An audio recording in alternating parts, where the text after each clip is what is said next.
Hey guys, welcome to Ace Podcast Nation. I'm Si, and this is the home of the Andy Campbell Football Show. This is episode number 124. The show is available live on Facebook, YouTube and Twitter.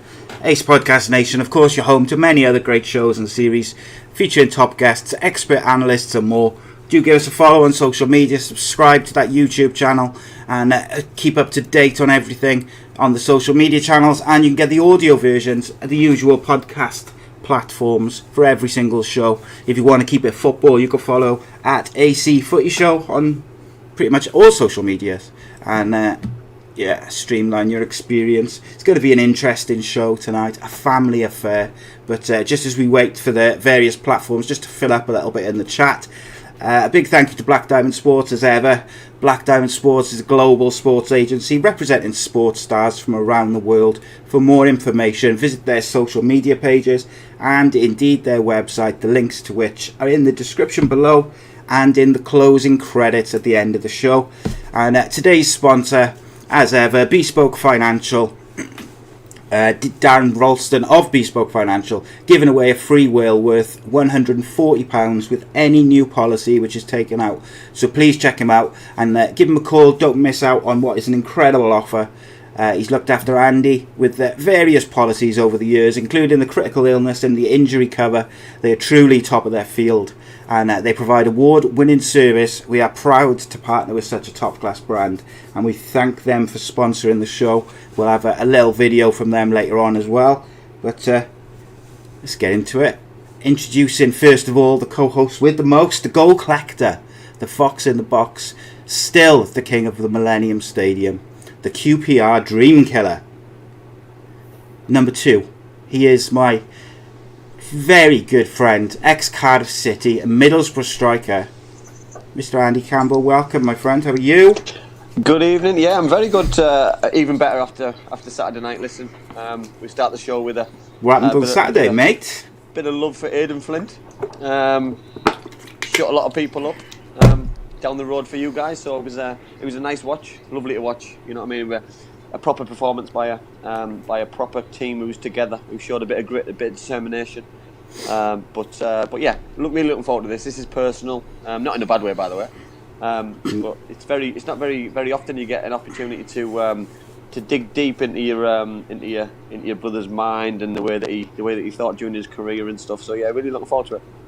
You could just have a conversation with him like day to day as well. I could have just gone round his house instead of doing it on this. But. Had a cup of tea, like. But yeah, very excited to welcome today's guest. He is the older Campbell, or number 1 son to his parents. He is currently serving the longest suspension in history, which started in 1987. He is Judy and Stuart's favourite son.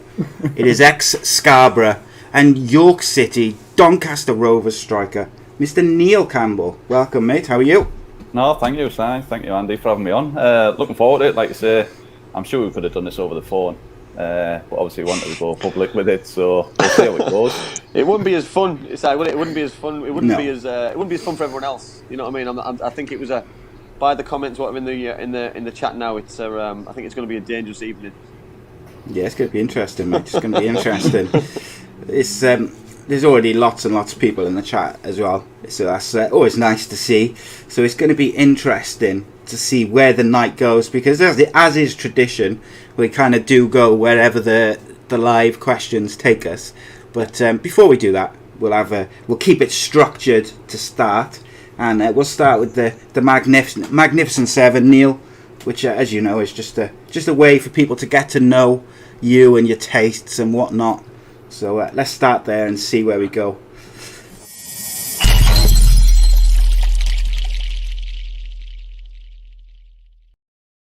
Neil Campbell, the Magnificent Seven. Nice and easy to start. Messi or Ronaldo? See, I had this conversation with my sons the other day. I'm going to go Messi. Favourite TV show? Don't really watch that much TV at the moment, but I'd say like a Gold Rush or something like that. Scarborough or Doncaster? Oh, no. That's easy, by the way. Oh, yeah, I knew it would be. Scarborough. Best manager you've ever played for?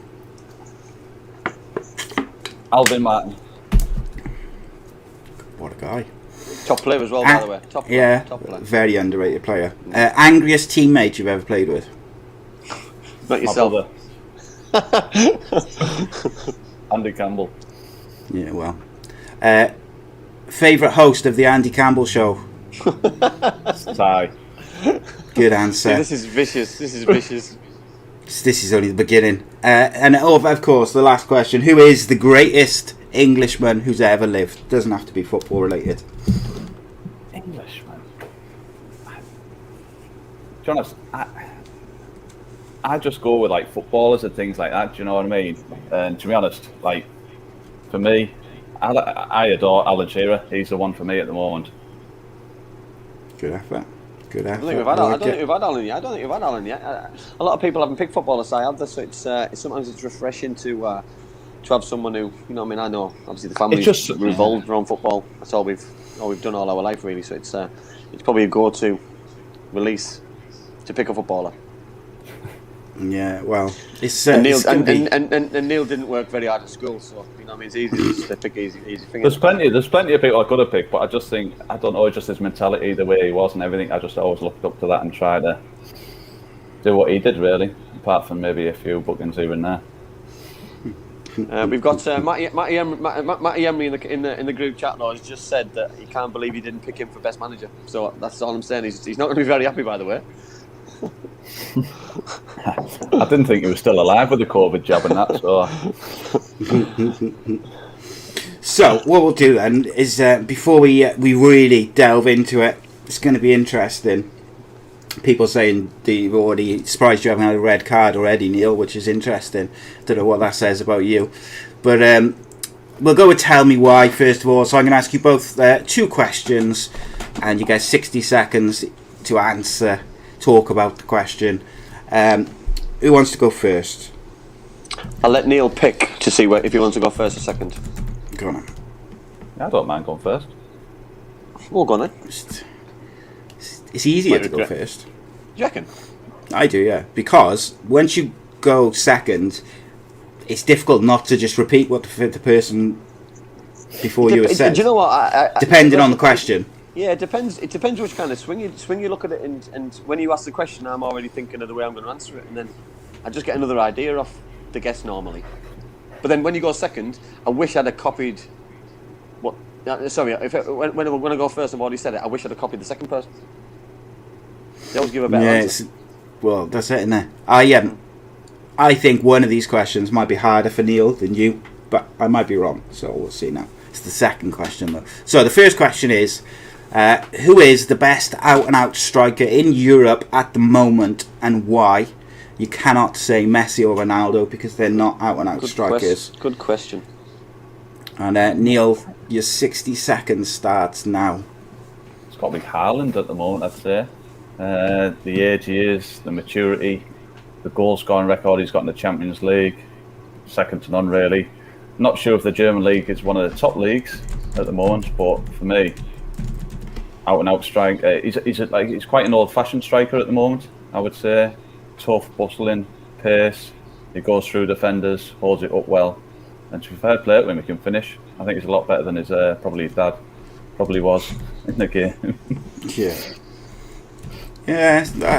I'll let you that. I'll let you off that. You've got a few seconds to go. He's got about 30 seconds left, hasn't he? 25 seconds. We'll let him go. Because I'd be interested to hear what you say, Ant, because for me it was out of Haaland and one other, so I'd be interested if you pick the other. Yeah, well, I'm going to pick a other because I just think it's a bit unfair if we both pick the same one, so I'm going to go on another, I think. Okay, 60 seconds starts now. So I'm going to go Mbappe, and I think for me he's got all the attributes to be a top goal scorer. He's got the pace to burn. He's got the trickery. He's got everything to score goals. He's just, for me, I'd like to see him in a better league, playing his trade week in, week out. Premier League or Spain. You know what I mean? The French league is a decent standard for what he's doing at the minute. Coming through, obviously from Monaco to Paris Saint-Germain, doing well in Europe, ripping the top teams apart in the Champions League, but week in, week out is the thing to do it.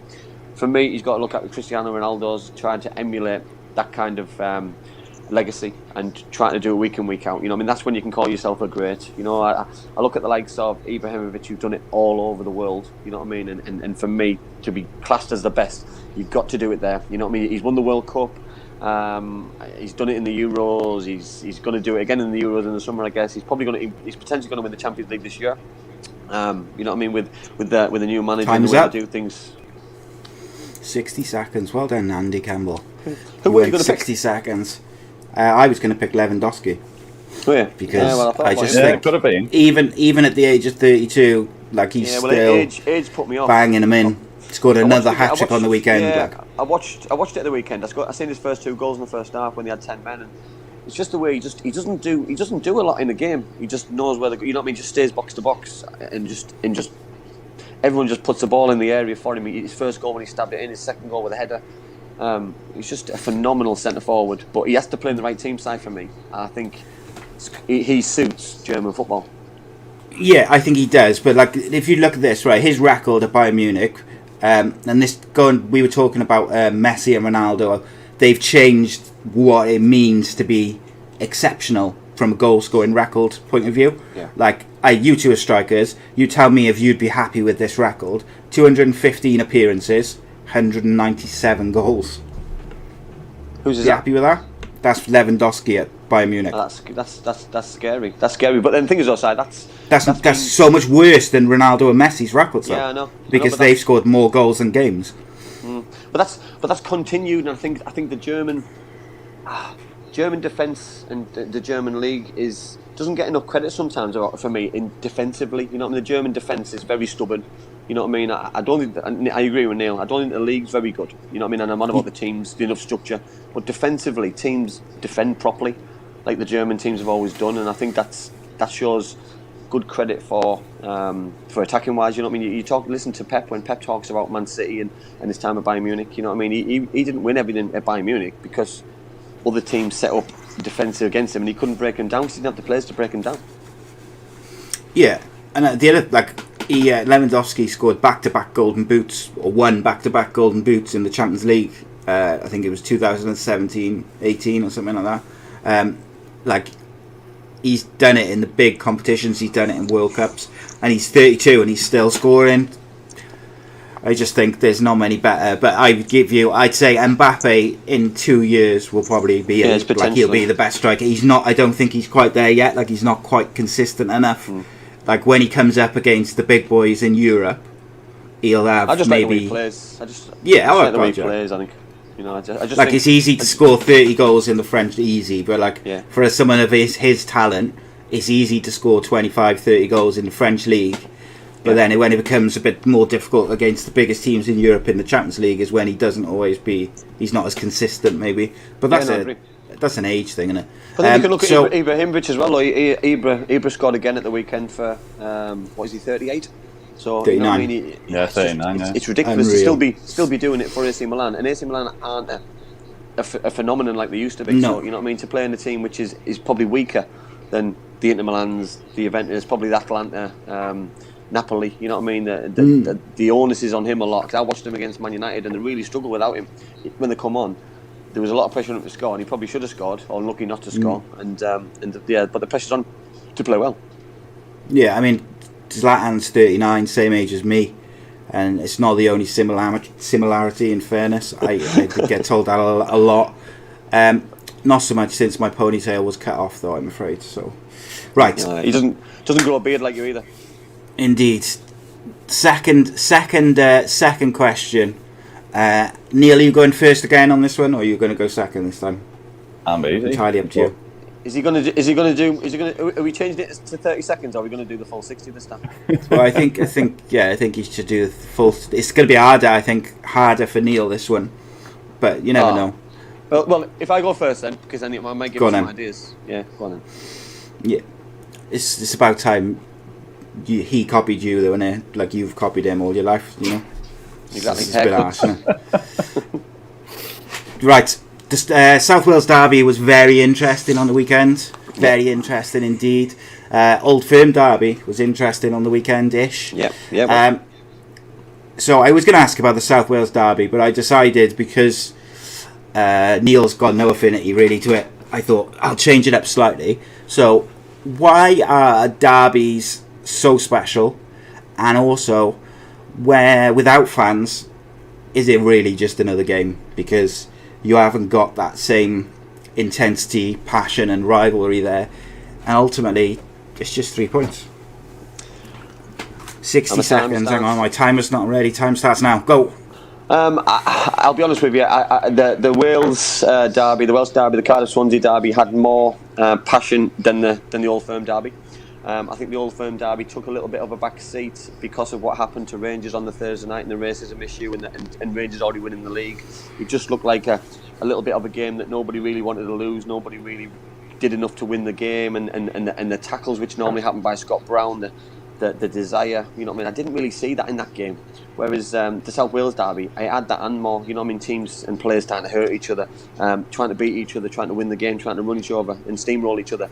That's the way it should be. Yes, it's not the same because fans aren't there, but the result and the game meant so much more in Wales to me, in my opinion, because the game had much more on it. You know what I mean? Would that game have had a little bit more on it if Rangers hadn't won the league? I agree. I think it would have done. But for me, in that opinion, that was just another game.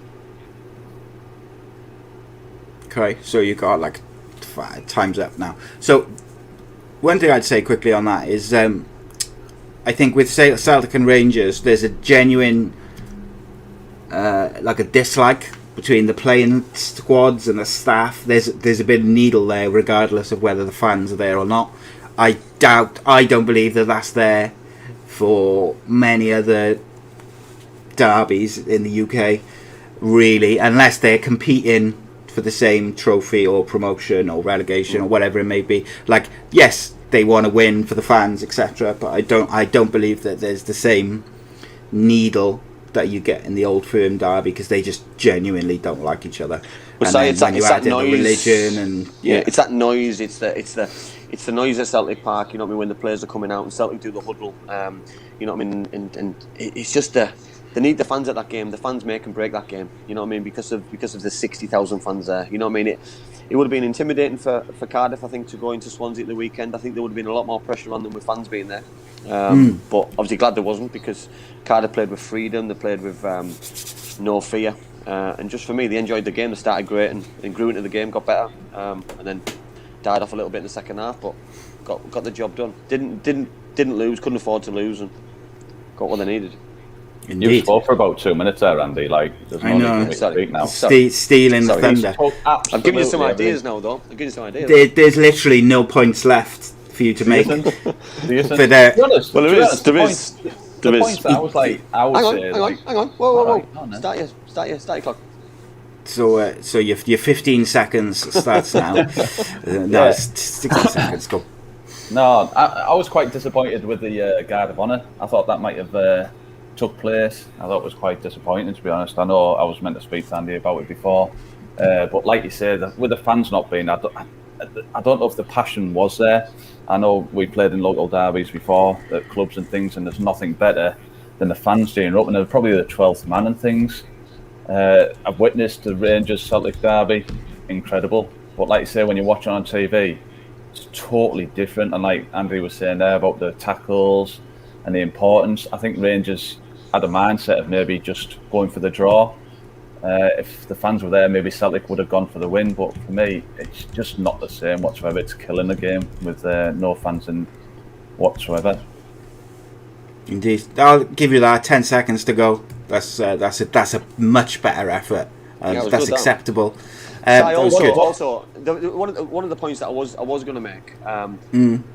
Scott Brown notoriously just kicks and hits everything. You know what I mean? He normally does it, and the one thing that he did before the game, for me, he diffused everything with a handshake before the game. That, you know what I mean? A normal Scott Brown. Yes, I'm respecting him for doing it, but for me, I'd like to see him smash Kamara and then shake his hand, because for me that would enlighten the game, and it would have made the game better. You know what I mean? If it wasn't for those 2 goals, which were both very good goals by the way, the game would have been dull and boring, and that's the first probably Old Firm game I've found watching it being bored and dull. You know what I mean? You don't normally see it. Newcastle Sunderland derbies, Merseyside derbies, Manchester derbies, Cardiff derbies, North London derbies, all these derbies you want to see. want to see guts and thunder and something happening and a bad tackle. It gets the fans going. You know what I mean? Middlesbrough don't really have a derby. I remember watching Middlesbrough against Leeds. You know what I mean? Because obviously the hatred there with the supporters is quite big. And I remember Adam Clayton did a tackle in the first 30 seconds. It was probably one of the worst tackles I've seen. Because you do it early, you get away with it. And it got the crowd up so much, it was scary. And by the time the 5 minutes stage, 6 minute stage, you've got yourself a goal because of the crowd sucked the ball in. You know what I mean? It's a tackle sometimes is just as good as a goal. I thought you were going to talk about you scoring in the derby there, Andy. I thought that's what you were going to go on about. Oh, no. No. Not yet. I'll talk about it soon. Your dad made a comment. I missed it earlier. It was about the Magnificent Seven and the greatest Englishman who ever lived. And Neil, when Andy did it, he picked his dad, or your dad. And I don't know what your dad is saying, but he said Andy picked his dad. So I don't know. Maybe they're going to revisit the number one son branding. I'm not sure. That's why I said it, to be honest. Well, that's it. Yeah. So I've got a question first and foremost. Neil, do you also dislike Dave Jones because of the way he treated Andy Campbell? What did he treat him bad? Yeah, apparently so. We haven't heard about it before. Like, it's not as if he bangs on about it. I don't think I've heard much about it, to be honest. I thought they were really good friends. I haven't tweeted about it for a good 4 years. That's because you've got a podcast now and you talk about it every week. But does it? All right, I'll put it another way. Like, as a brother, whether older or younger, like if you see something like that with your younger brother, it's clearly bothering him, it's upsetting him, it's getting to him day to day. He's training with the kids. Like, how does that make you feel as the older brother? Yeah, because as the older brother, you want to look after your younger brother. I know he's not that young now, but you have that mentality of like looking after him, and it's very disappointing because, like you say, the same happened with Kevin Ellison last week. How he was training with the kids and he scored and he went up to the manager. Was it right or wrong? It's hard to say, but I probably might have had the same mentality of him and going celebrating up to the manager and thinking, yeah, unlucky, that shouldn't have happened. But it shouldn't happen nowadays. Like, if someone doesn't want someone, they still train, they respect each other, and they go on the transfer list and they go out on loan, whatever. But the way some of the managers treat them, because in the workplace that would not happen. It can't happen. But in football it does. But why does it though? Why does it, like you say there?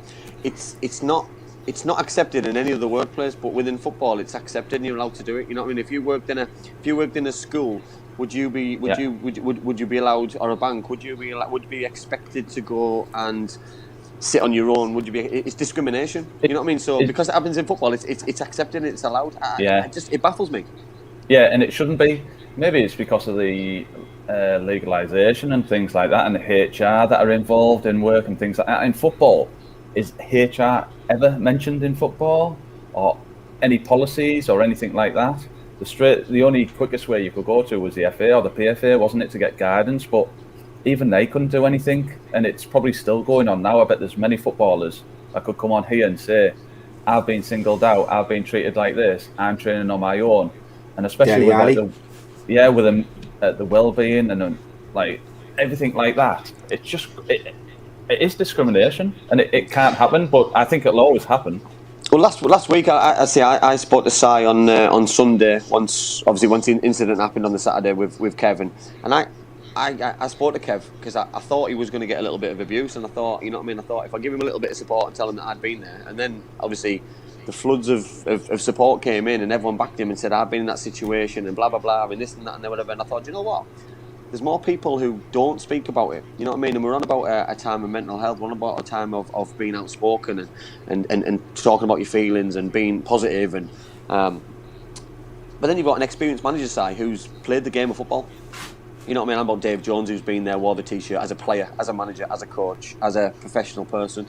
I'm on about you know what I mean, the manager at Morecambe, managers at Tottenham, managers anywhere in the world. You know what I mean? If you're doing that to a player, has somebody done it to you? Are you doing something when somebody's done it to you? You know what I mean? I would never do it to somebody else because it's happened to me. But that's a personal thing. So, like, my theory is, if it was kind of like what you guys just said there, any other job in the world, if you treated people like that, you'd you'd get like some sort of disciplinary, you'd be in trouble, and that person would probably end up getting a boatload of compensation, because you can't treat people like that. You can't like just decide one day that you don't want them and you're going to just chuck them away to the side. One issue with it, and Reece makes a good point there, he says, problem is a manager can always use the defence of, I treated him like this to get him to train harder and prove me wrong, or they'll say that they're badly influencing team spirit or this, or they're being disruptive. But at the end of the day, like we talked about it with Kevin Ellison, it's like, just have a bit of respect for people, and if they're genuinely causing a problem, then that's different. But if it's just because you don't fancy them, if it's a means to an end, side, listen, and you don't want them in and around the first team squad because they're leaving and you want them out, then I've got no problem with that. You know what I mean? If people are honest and they want you out, you know what I mean? If Cardiff City had told me the way that Middlesbrough told me that I wasn't in the plan, so we trained as a small group. I wasn't on my own. I was training with other pros who were told in the same boat that they weren't playing, and I respected Steve McLaren more because he was open and honest with me. Yes, he called me back and he pulled me back in, but Dave handled things a little bit differently, which is his prerogative, and he had the right to do that because he was the manager. I didn't agree with him. Yeah, Solskjaer told Kev as he was getting his food, like in the canteen, he was getting his food served to him, and he came and told him, like, as you do. It's nice of him. Yeah. But like, there's a way to do it in there. At the end of the day, it is what it is, I guess. But you'd like to think that it's not going to keep happening to people, but. I'm interested though because obviously you've talked about like how it affected you at the time, and it was difficult and it was causing issues with you away from football, because it was, as it would get to you. So I was kind of interested in like, how your brother, your family felt, because it must be, especially because you weren't up like your neck of the woods, you were in God's country, doing stuff, and it's got to be difficult. Yeah. Neil, what did you think when Andy decided to leave Boro and move to God's country? I think it was a great opportunity. I think it's quite hard for homegrown talent anywhere it is. I think not only for progression, I'm going to be quite selfish here, money-wise, contracts. If you're at a club as a young lad, Andy will know, you're probably on the minimum wages that everyone else is. They're coming in on millions of pounds. So financially, it's great for him. And to be playing first team football. He's learned his trade, done things like that. It's a tough one because you love the hometown club. Like, he loves Middlesbrough. He lives in Middlesbrough. Everything's there. But I think the opportunity, and for his loan spell that he was there, like, he took it with two hands, really. I've never seen him score so many goals. He's never scored so many since.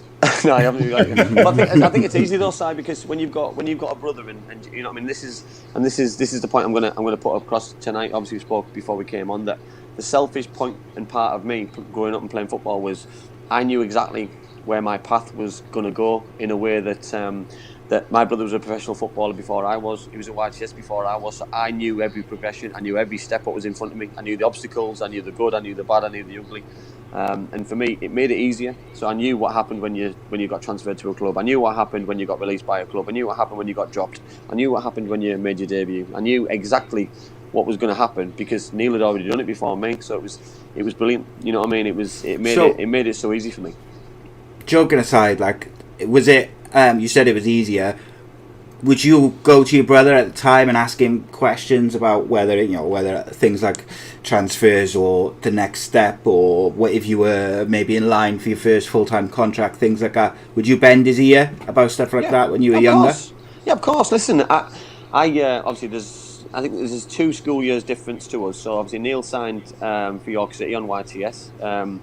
Obviously my YTS was £32.50. I'm sure Neil's was less than mine, so I was on mega money. Neil was on £27.50 buzzing. So I was on a five or more. So I knew about jobs. I knew how important the jobs were. Neil told me, listen, he said your football's important, but you need to impress on and off the pitch. So if you impress your manager, who was Dave Geddes at the time, ex-Ipswich winger, top lad, top fella, but impress him off the pitch as well as on the pitch, you go a long way.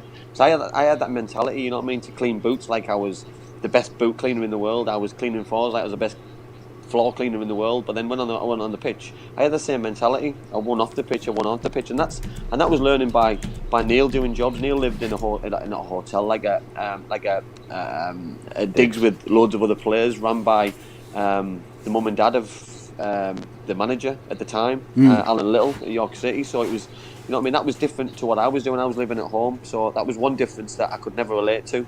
But Neil left home at 16. I never had to. That's hard, mate, that is. Yeah, I know. So I was very lucky. You know what I mean. So I lived at mum and dad's, and very lucky. Everything was given to me. I was driven everywhere. I was, you know what I mean. I was so fortunate. It was scary where Neil had to leave once he left school. A few months later, up sticks, go and live in a room with other people. Obviously, John O'Green and Darren Williams, who've been on the show before, have obviously told us some stories and things. But these are young lads, and these are thrust upon a career which they all wanted, but in an environment which is so cutthroat and so difficult to comprehend and accept sometimes, because there's not many people do make it as professional footballers. Even at that time, it was difficult. No, so Neil, I got some questions about that and the digs I want to get to, but Andy just mentioned York City, and I feel that, you know, being the professional that I am, I'm very good at making links. And John Kamara said earlier on, he said the York City story is a must. Si, get this brought up as soon as possible. I didn't bring it up. I just got Andy to bring it up instead. So tell us the York City story. Si, before he tells it, I think that's great teamwork, by the way, because all I did is just pass you the grenade and you throw them. That's great. Yes, that's it. That's what we're about. I take the blame. You set them up. Yeah, I'll tell you my version. To be honest, I bet he's got a totally different version. But I think I always remember. I think I just signed first year pro. And I think he was just coming through the YT and just coming through in the first team. Was that what it was? I was. It was pre-season, wasn't it? The first yeah. For me. Yeah. So full crowd, probably 6,000 or 7,000 there, full capacity. I started up front against Middlesbrough, so I think I played against like Nigel Pearson and all that, and everyone else. Andy was sub, and I remember us joking before the game, having a laugh in the house and things, and on the phone, and just having a bit of banter. If he came on, would we speak to each other? Would we speak to each other before the game, after the game? And he came on, I think, just at half time, or was it midway through the half? I was playing centre forward, and I think Andy came back for the ball. And this is what I remember happening. I think I was chasing the fullback, and then I ended up chasing him. But I think he took a bad touch, and I think I went to ground and actually accidentally clipped him into the boards, and he hit the boards, and the referee came over, everyone came over, Brian Robson, effing and jeffing, left, is that you're meant to be your brother? I was like, I didn't really hit him that hard, to be honest. I didn't think. The referee came over. I didn't actually get sent off. The referee just asked me to leave. So, because when I got a red card, I'd have been suspended for the start of the season, so I just got asked to leave.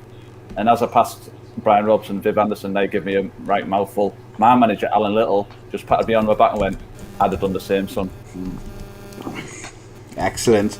So I do like that, the fact that you got sent off without being sent off. It was just a please leave the field. It was a pre-season game, so I know, it was, but still. It was a pre-season game. I'm sure it was Alan Little's testimonial. Yeah, I think it was his testimonial. Right? Yeah, I think it was. I think it was. Alan Little sent off with a testimonial. So Alan Little was not actually testimonial, and the full crowd was because we had the you had everyone else. We had the famous Piquero from Barcelona came on trial in Middlesbrough, and Piquero played full 90 minutes centre midfield, spraying balls around, and we just flew back from Milan the night before, or that morning, to play the game on the night. And obviously I wasn't expecting to be involved, and when the gaffer told me that I was going to be sub, I was thinking, well, so I've had a tough couple of weeks. We've had a really tough training camp. And then when the gaffer told me to come on, I was playing on their side, so it was quite simple, you know what I mean. The gaffer was like you know what I mean. I was under his wing, you know what I mean. He was looking after me. There was Viv, there was Gordon McQueen as well on the bench, and the gaffer. And when Neil did the tackle, he probably couldn't have timed it in a worse position. It was right in front of the dugout, in front of those three. And to be honest, there's three people who we don't want to mess with in football. It's them three. Them three together are absolute lunatics. You know what I mean? They're lovely fellas, but you know what I mean. You cross them, they are absolute loonies. And I think that what happened straight after the tackle was yeah, it was them backing me. Neil got backed by his team. You know, his manager loved what he did, but my manager loved what I was doing. So it was absolute chaos. One thing I do remember though, I remember going back home after the game because it was a Friday night because it was a night game, and obviously Mum and Dad had came to watch the game, and we went back home. Neil had came back home for the weekend to live back in Martin at Mum and Dad's house, and I remember we sat in the front room on the evening. Very awkward. Is this true? This pit. We just had like 4 or 5 comments scrolling down about family meetings, fighting the tunnel. I was still on the stretcher. So no, I'm only joking. So we went back to Mum and Dad's house, and it was very uncomfortable. No one was speaking to each other, so we sat there. It was you know what I mean. And my mum said the first word, and basically she just threatened him and said, "Listen, you do that to your brother again, you're getting kicked out." I just thought it was the funniest thing in the world, and it just made my night. And but then it didn't stop there, by the way, because 2 weeks later, we managed somehow we played against each other in. Do you understand, Andy? My reply to man was, "I'll hit him harder next time." Yeah, but we did get to play each other 2 weeks 2 weeks later in a North Riding Cup final, and obviously the day before, the manager told me that I was going to start. He knew Neil was starting because York put the first team out, so Neil was obviously going to start. I played centre forward. I think Neil played on the right or something. So we didn't really get anywhere near each other that day. But we had Ravanelli. We had a top Paul Merson. We had an unbelievable side out. You know what I mean? We ended up winning 3-1. I scored 2 goals. So I did me talking with my feet. Didn't need to go anywhere near him. Well, you got your mate though, Ravanelli, to try and start me, and I saw got the big boys to help me out. So I want to go back to the YTS stuff a minute, but first of all, Riverside sent in a question. I think it's for you, Andy, but I'm going to redirect it and reword it slightly, and I'm going to put it to Neil. So his question was: so if it wasn't for Neil, would you have been as successful? But I'm going to say, Neil, if it wasn't for you, would Andy have been as successful as he was? Yeah, he's got the mentality. Like, it is a good question. You know what? He wasn't the brightest button at school. Like, we both weren't. Do you know what I mean? But honestly, we played so much football, it was untrue, and we wanted to be footballers. Like, I remember speaking to Andy about our neighbours used to come knocking on my mum and dad's door all the time, going, "Will you get these kids in bed? Stop kicking the ball against the garage." I think between us we must have broke 4 or 5 windows in the house completely. It must have cost my mum and dad a fortune. They took us everywhere, but no, like, fair play, Andy. He started football a lot younger than me and impressed at an early age. And with the mentality that he has got and the pace that he had, by the way, like, I've probably not seen anyone, and this is not just because I'm on the show, I think, I've never seen someone as quick as Andy, as what the age was. Like, he was frightening. You could tell from a mile off just watching him play. And to be honest, that was one thing I was jealous of. And to be honest, I tried to slow him down in that York game, and that's probably why I had to go. But honestly, pace-wise, frightening. Excellent, I like it. So Andy mentioned back being when you moved out at age 16. Like, I moved out quite early myself. Like, I think I moved out for the first time at about 18, and that was hard. I also got stitched up by my housemates, but that's another story altogether. Like, that's really difficult to. I know you were sharing a house, but that's so, like, 16 is so young to leave your parents and like your parents giving you a lift to football or you know, cooking your meals, whatever it may be. Like, that support being there. Like, I know you still would have had support from your parents and stuff, obviously, but like, just having it within your household is a big thing. Like, how difficult was that to leave home at 16? Wow. It was. And also, sorry mate, did your parents, were they like happy with it that you left at 16, or would they have preferred you to stay at home?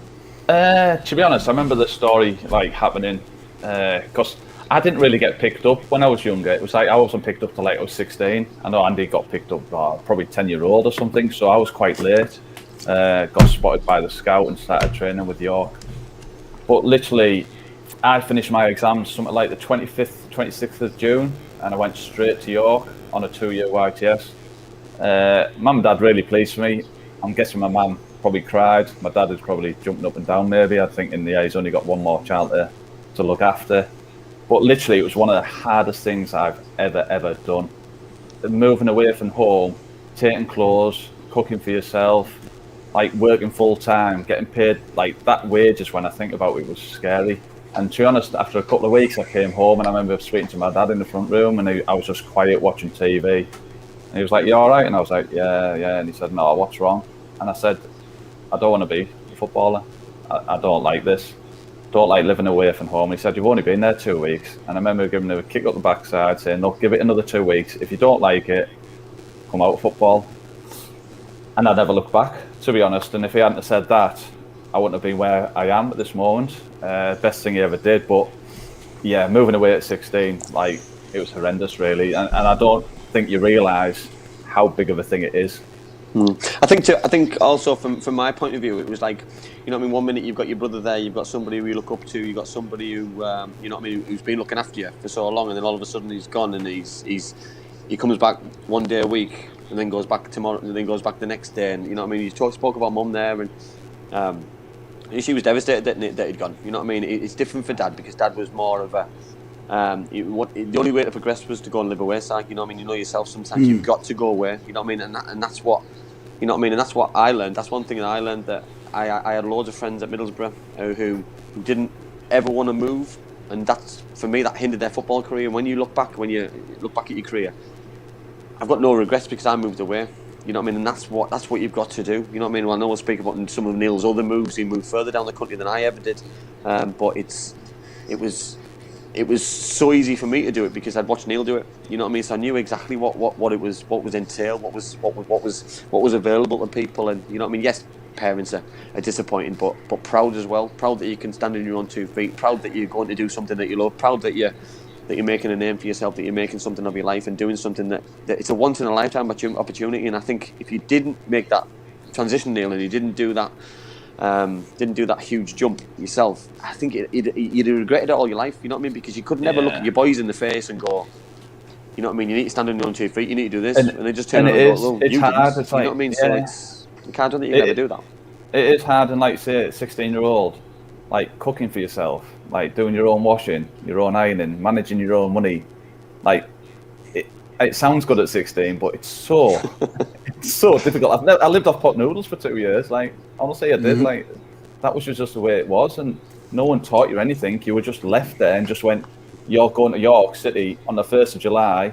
This is what you're doing. This is what you're getting paid," and it's just left to you, and you're like, "Wow, working 9 till 5, by the way, as well. Yeah.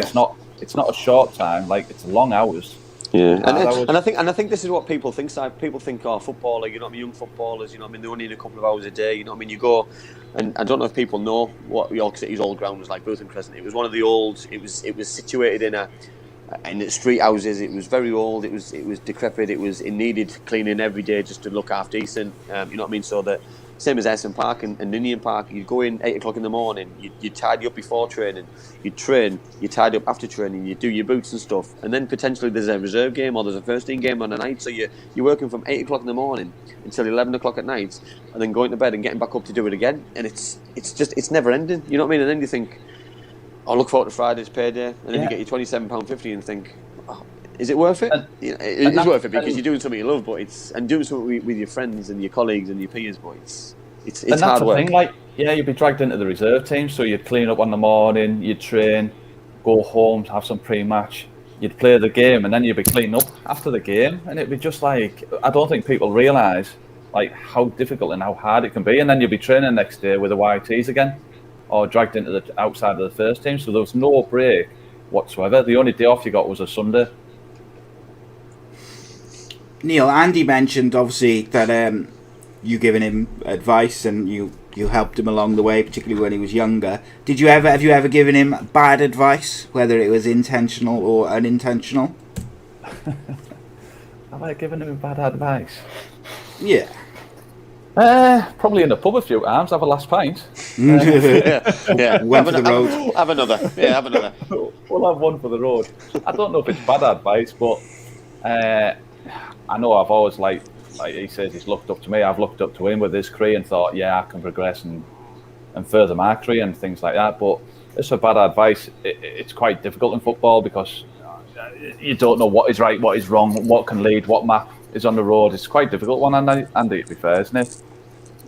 Yeah, it was. Yeah, and I think, for me, I think football-wise, it was probably only until Neil signed for Southend. You know what I mean? I was so proud of the move because it for me, it made him stand on his own 2 feet. You know what I mean? He was, you know what I mean? Yes, he's been a professional at Scarborough. You know what I mean? But he made a name for himself, done really well. But for me, that was his first step to go to a brand new place, a new area, somewhere which is a really nice place to live. Because I went down there a couple of times on the weekend, which was great to go. I never got to watch a game, unfortunately, because of obviously the way that my games were panning out. But I was so proud to go down there and see where he lived and just to be a part of his life, you know what I mean, and just be able to help him if I could, with any advice, and vice versa, you know what I mean, because I think it was an international weekend that I ended up coming down, so I didn't play. Yeah. I think Neil was coming back from a game, so we just crossed paths and then we seen each other on the night, had a night out and caught up before I travelled back to work the next day, and it was such a nice time. But I was so proud that, you know what I mean, the way that he was playing, the doors that we were opening, and I'm going to go on my next point. After, because we're going to do some questions from the group chat, because we've had a super chat, Si, as well. So I'm so glad you reminded me of that, because I would have forgotten. Obviously, super chats take precedent. It was a big one as well. Nice one, Gaz. He says, "Congrats, Si, on the great work recently, and nearly 2,500 subs." That is correct. He said, "First 2 episodes of my story were great, especially the one with Jess from Black Diamond." It was good. She was. It was excellent. Listen, if anybody hasn't watched it, by the way, Jess was amazing. Spoke really well. Si was all right as well, by the way. But it was a great show. Always. I got some blinding guests for the next couple of weeks as well. Some really good, interesting guests to get into their stories. One of which has met Pele. So there we go. Oh, nice. But my point about Southend side, that Neil got. Not many people know this. It's a game changer. Yeah. But not many people know this, but Neil got an opportunity to go on trial at a Premier League club when he was at Southend, and it was a real opportunity. Neil, tell everybody how the opportunity came around and what happened when that opportunity arose. Yeah, so I was playing for Scarborough at the time. Scored quite a few goals. Southend had been sniffing about, and then I got a phone call after the Torquay game, and Mick Wadsworth said, West Ham are interested. The manager's phoning you up, and I was thinking, nah, he's winding me up here. He said, no, Harry Redknapp's going to phone you. So I was going home, phone's ringing, answer the phone, Harry Redknapp. I was like, someone's winding me up, absolutely winding me up here. So he said, you're going to come on trial next week. We were playing Macclesfield on the Saturday. Played Macclesfield on the Saturday, came off with a groin injury. Obviously missed my trial, absolutely devastated, but that's how the Southend move came about with Alvin Martin. West Ham were, obviously Southend were the feeder club for West Ham feeder club for Southend. That's how Alvin Martin got in touch. He said he spoke to Harry Redknapp, and then things moved from there really. But Southend, what a lovely club. How did that make you feel, Neil? So sorry to butt in. How did that make you feel, though? Because that opportunity, you know what I mean, doesn't come around very often. You know what I mean. You speak there about so flippantly there about, you know what I mean, about a groin injury and about this opportunity. But that is every schoolboy's dream. You know what I mean. Harry Redknapp, massive manager. The way that West Ham side at the time were bringing through the young kids of the Joe Coles, the Rios, you know what I mean, and the players they had as well. You know what I mean, the Coffers, the Franks. You know what I mean. How did it make you feel mentally? And how did you get over it? It affected me quite a lot, because I think I was out for 3 or 4 weeks. So as you know, as managers, you get forgotten about quite quickly if you're not on the limelight. Actually seen the team doctor. I needed a hernia operation, which was bad news. But obviously with a hernia, you know you can carry on. We both had these operations. So I tried to carry on, and you're just not the same player. Like, you're really not. You're pulling. You're not training as much, you're not training as hard, you can feel it all the time, you're twinging, like you're just not playing how you should do. It was quite a low point, because there's nothing worse than being injured at a football club, especially when you think that's your chance to hit the Premiership, and I could see where you were. But it took me a good 6 months, got the hernia operation done, and restructured my move to Southend. And it was one thing that Alvin Martin said, was that West Ham move, it's still there, it's still possible, and that was one of the reasons for signing for Southend. But obviously with injuries and other moves, other transfers happening, it just never came about in the end. that must be difficult to deal with because, you know, the history and everything with that club and the size of that club, that's like that big opportunity which you don't know if is it, you know, for any player when that big club comes in, you don't know if that opportunity is going to come again, and that's why so many footballers do jump when the Premier League clubs come in or a big club comes in, because they're obviously concerned that it's not going to happen a second time or they won't come back if they turn them down.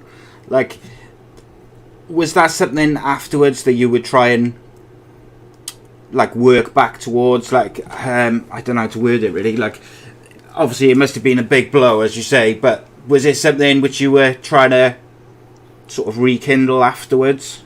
I suppose that's the best way of putting it. Yeah, you always think after, I'll get fitter and stronger, I'll have another go at it. Like, obviously being down south, you think you're probably more in the limelight than you are in the north. I think the north's more passionate with football, but in the down south, there's a lot more publicity and things, and everyone talks about it. It's just massive down more south. Opportunities. Yeah, it's huge. Like, you don't realise that when I moved down there, how big it is and how close it was to London, and everything just opens up. But you always do think in the back of your mind, was that my chance? Has it gone?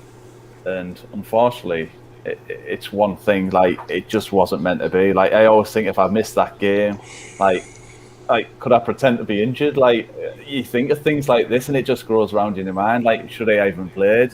Should the gaffer even just said, you know what, you're not playing this week, you've got a potential move for next week, you've got a week's trial, if you impress, they get the money. So they will have been disappointed because I don't know what the fee would have been.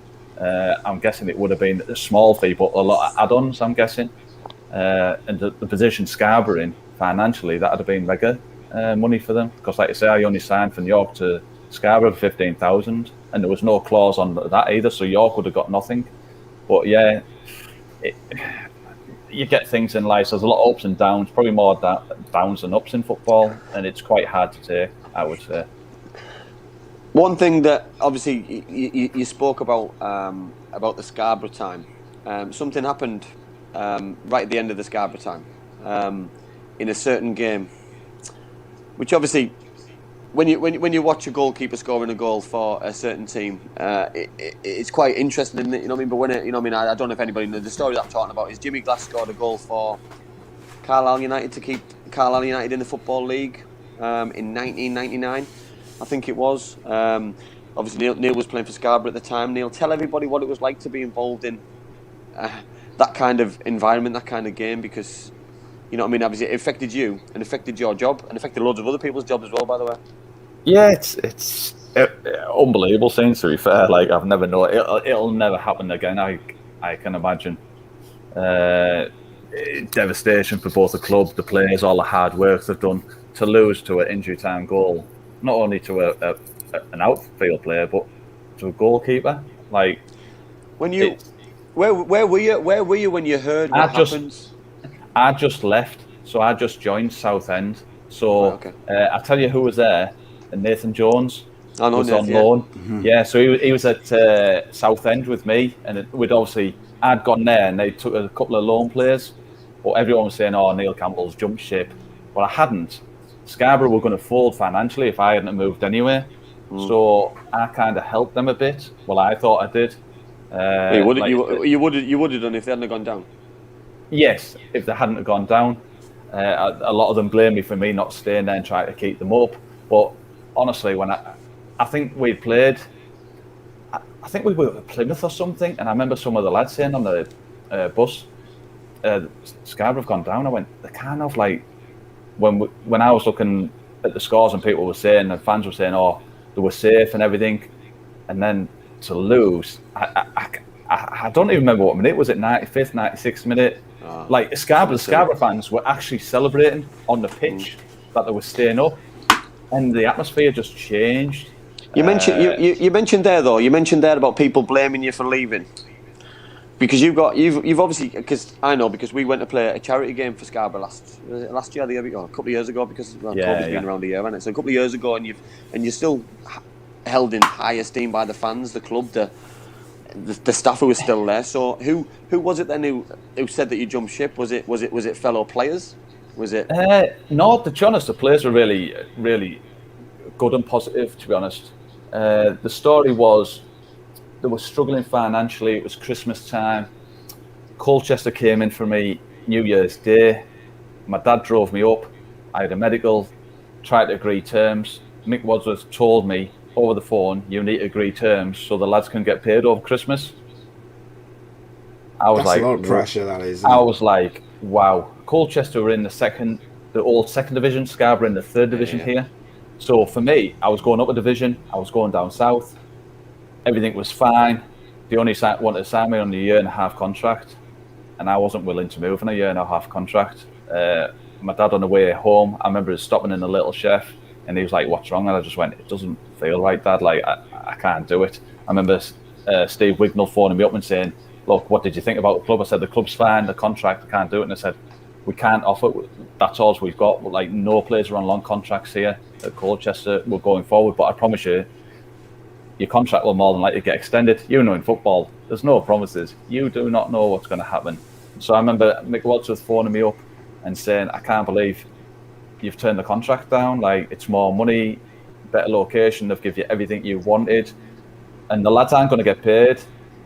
And I remember putting the phone down and going, "Wow, I cannot believe you've given me that responsibility." I remember texting all the lads, explaining what had gone on. I was training the next day. The manager didn't even speak to me, totally ignored me. The lads were like, "What's gone on?" I was honest and truthful. Maybe I shouldn't have been that truthful. And the lads could understand. I think there was a few lads that were like, "I can't believe that's happened." But to be honest, it turned out well, because 2 weeks later, Southend came in. I know it was the same league, but they guaranteed my 2.5-year contract, better wages than I was getting at Colchester, the link with West Ham. So really, things happen for a reason. I'm so pleased I stood up to the manager and the chairman at the time. Do you know what? It's quite refreshing to hear that. You know what I mean? Because how many times does this happen? How much peer pressure is put on players? You know what I mean? To force players out of a club. If you get told that players aren't going to get paid, if you get told that people are going to lose their jobs if you don't move clubs, you know what I mean? Listen, you're talking about someone's livelihood. You're talking about someone's career. Their friends, you know, as well, isn't it? You know what I mean? Exactly, teammates. You know what I mean? Every move. And listen, there's 91, 92 professional football clubs in England. In the top 4 leagues, there's a team for everybody, you know what I mean. So, but it's got to be the right team, the right contract. You know what I mean? If that contract doesn't suit you, if that team's not right for you, you know what I mean. It might not be right for your family. It might not be the right. You know what I mean? It might be too far away. It might be too close. It might be that you want to move away. That you're stuck in for whatever reason. Managers can't dictate where people go. You know what I mean? That really irritates me. That people put that kind of pressure on you and speak down on you with that kind of disrespect, because we're not pieces of meat. Players aren't pieces of meat either. They're human beings with families. The human beings with wives, girlfriends, or whatever. You know what I mean? So And the thing was, it was a lot of pressure because we hadn't been paid for over Christmas, so we were 4 weeks behind our pay. So not only had I not been paid, the other lads hadn't been paid. So the 15,000, because now they had the transfer embargo on, we couldn't buy anyone, we couldn't get anyone on loan, no wages could get paid. And I was like, wow, this is like, it's not just the players, it's the managers, it's the cooks, the cleaners, everyone's security, no one's been paid, and there's me going, I'm not moving. Did it happen to anybody else, Neil? Or was it just you? Was anybody else put in the same position? No, I think I was like probably, there was quite a lot of experienced lads in there. So for a young lad at 21-year-old who'd like nearly been to West Ham, I was like an asset to them.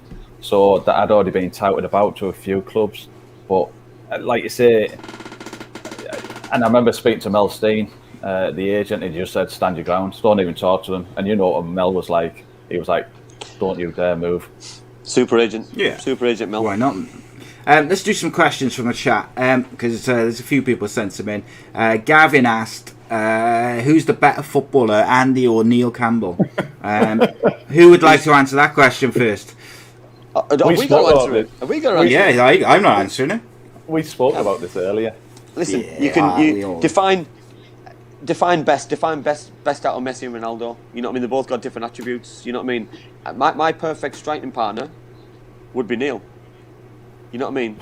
Could I do what he did? No. It's not what he said to me yesterday, Neil, at all. You know what I mean? But It's not what he said. Neil could not do what I do. He could not he could not. He hasn't got the attributes to do what I did, and vice versa. I haven't got the attributes to do what he could do. You know what I mean? In the game, you know what I mean? The amount of headers. You know what I mean? Holding the ball up, the things that I used to detest. You know what I mean? I had my best time at Cardiff City playing with Thorny and playing with Leo. You know what I mean? Because it was easy playing with the target man, and those target men, they're few and far between. You know what I mean? You know what I mean? And especially nowadays, you know what I mean? You never see a target man. You know what I mean? It's very rare. You know what I mean? The Alan Shearers of this world, the Peter Crouches of this world, would they play regular now? Probably not. They'd probably come off the bench because to probably kill games off, it's a little centre forward who can run in behind, or it's three behind one, and you need to be a lot mobile. And you know what I mean? When there was 4-4-2, for me, it's perfect to play next to a target man, to someone like Neil. But to answer your question, for me, who is how much Neil? How much taller than Andy are you? What, when I hit him, or just like normally? Well, just general height. That's because he used to have a flat top. He used to have a flat top, right? And his hair used to be about that thick. I possibly someone's put some comments about your fringe on here. Someone put something about I've got a fringe. no, it was the bad advice. He said Neil advised you to keep your fringe or something when you were younger, something like that. Yeah, I think it was. But like, what do you think, Neil? Would you say the same thing about Andy, or would you confidently say you were the better footballer? I think I'm quite honest, right? And he's probably going to say no, he's not. I think I was a better footballer, but with his pace and finishing was probably second to none. Like, but I think as a footballer, I was better. Right, I'm gonna hang on. Whoa. I'm gonna pick someone on the group chat to answer it. I want to know why Neil thinks that. Like, what attributes did you feel that were better than Andy's? Your bigger football brain. Everything really, but like you say, pace and finishing, and any football, if you've got that, you've got a chance. But wouldn't that make him the better footballer? No, because you need other things, don't you? Mentality, tackling, the physical presence, etc. So, red cards, yellow cards. You mentioned mentality. So, do you think your mentality is more superior to Andy's then? Yeah. Do you want me to answer this? I can answer this bit a little bit different though, side that. Yeah, go on. I've seen a lot of players come and go. I've seen a lot of players in my lifetime. I've never really met anybody who's so different on the pitch to off the pitch to him. You know what I mean? That you're not the. I've never come across someone who's. You know what I mean? People say that you can change over that white line. This man changes into an absolute gorilla on the pitch, and off the pitch he wouldn't hurt a fly. You know what I mean? It can be fun, but on the pitch he's an absolute nightmare to play with, nightmare to play against. Is he a moaner? Like when the ball doesn't come to him, or if we're losing, if we're not playing well, if we're not sharp enough, if we're not winning. But like Neil's just said, there, it's a mentality, it's a winning mentality. Yeah. He gets frustrated. You know what I mean? Which then falls onto everyone else's shoulders, and so we try harder. You make mistakes, you get it again. And it's hard work, it's tiring, but it's that winning mentality, and I don't think that's there all the time. You know what I mean? And I know there's a lot of the over 40s in the group chat now, and listening in and watching in, and you know what I mean. And that's why we enjoy doing what we're doing, because we're a group of men who were very successful and we very much love winning. You know what I mean, and playing well. But you know what I mean. For me, it's. Do you play up front together now? Yeah. We have done. We don't very often because Neil's not as quick as we need. So when you the slower you get, side, the further back you get. Right. So does he play further back down the pitch, like positionally, or further back down the lineup from a selection point of view? The manager still picks him because like I have to because they're mates. I have to lean on Matty to say, listen, don't drop him, me brother. You know what I mean? So. I see. So what you're saying is you're like the star of the team, giving your brother a job. I help him out. No, I'm only playing. So, still got a couple of questions. Neil, what's your favourite stadium you've ever played at? I can't remember who sent it, but someone sent it. Good question. My favourite. I enjoyed Newcastle and Aston Villa. There were two nice stadiums that we played at. Managed to play Newcastle in the game, to be honest, a bit like the North Riding Cup that you played, Andy. And I remember Shearer playing. And do you remember Shaka Hisler? Yeah. And how tall was he? I scored a header. I lobbed him with a header. Don't know how, but I did, and we beat them. David Batley was playing, Robert Lee. They both stormed off, but we managed to beat them, playing for Scarborough, which was quite of a shock, to be honest. But yeah, two decent stadiums. Was it good though then to? So you know about those stadiums, you know about those kind of games, those teams and those kind of players. Was it easy then to raise your game against those kind of players when you're used to playing against lesser players on a Saturday, so to speak? There's no doubt about it. The stadiums and the atmosphere definitely changes you, and that's why I always wanted to progress and play at a higher level, because I was thinking if I can play like this in a big stadium, and I think it is sometimes, and it might say me wrong here to say this, but it's hard to motivate yourself, like when you're playing at Barnet. On the slope or things like that, or at a Wrexham where it's wet, windy, the pitch, like it's tough, do you know what I mean? But you have to learn your trade somewhere, and you can't all just play at the top and play at the big stadiums every week. Is it easier then? Is it easier to play at the top level then, do you think, in the bigger stadiums? I don't know if it's probably easier, but I think it definitely helps. I think with the pitches you probably have, the atmosphere, the looked after you get, the wages you get, changing rooms, yeah. Like the money you get, if you have a bad game and you're on 10-15 grand a week, like and you get dropped, but if I'm on £250 a week playing wherever, like, and you're getting dropped, that's your livelihood. At least you've got some backup, if you know what I mean. So yeah. We spoke, didn't we, about facilities, didn't we? I can't remember which guest it was. We were talking about Crew Alexandra's changing rooms, about how poor they used to be before they got all this new stand done. And that was my point about, you know what I mean, when you drop down to non-league, you're so appreciative of the level that you used to play at. You know what I mean? People whinge and complain about the state of the pitch, the state of this, the state of that. You know what I mean? When I seen Newport County's pitch a few weeks ago, that's why they're playing at Cardiff City. You know what I mean? If you can play on lesser pitches, get changed in lesser situations. You know what I mean? When people say about FA Cup games being a leveller because of conditions, because of pitch, because of whatever, it's still 11v11. It's still, you know what I mean? So sometimes for the bigger sides, the so-called experienced professional footballers, the elite professional players, they should be able to handle itself a little bit better. You know what I mean? And it shouldn't be a leveller, because they're getting, like Neil said, they're getting paid more. They're being a professional. They're better footballers. But sometimes it just defies logic sometimes. Yeah, I can. What's the biggest game you've ever played in, Neil? Like, what's the, like, when you look back at your career, what is like the game which you look back on and you just think, yes?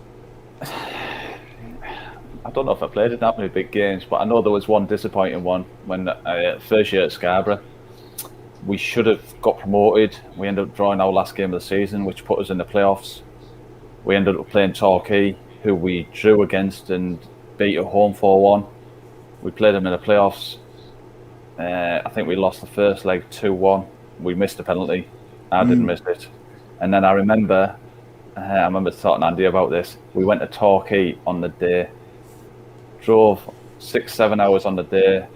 We didn't even have a pre-match. We had sandwiches on the bus, and we ended up getting beat 4-5-1 in the second leg, and that was our route to Wembley in promotion. Like, I don't know how we didn't do it, but like the preparation towards that is disgraceful, really. Like, if a chance for promotion on a bus, breaking down, it's diabolical, really, in my eyes. Like, I think we'd lost before we even got on the bus. Like we were saying, it was staying overnight. We were training before. I think we got there like maybe 45 minutes before kick-off. Like, how can you do that? They're just the preparation. Is that ridiculous. Sometimes in the mentality of a club, which, you know what I mean, you're desperate to get away from, and you want to move away because they don't fulfil your ambitions as a footballer? Yeah, and that's what happened in the second year. After that game, we were in work the next day. Out of the 20 squad, he released 12 players. I was on a contract anyway, so I still had another 2 years left of my contract, so I was a lucky one, really. But to release 12 players and the quality that he brought in, I knew straight away where it was going.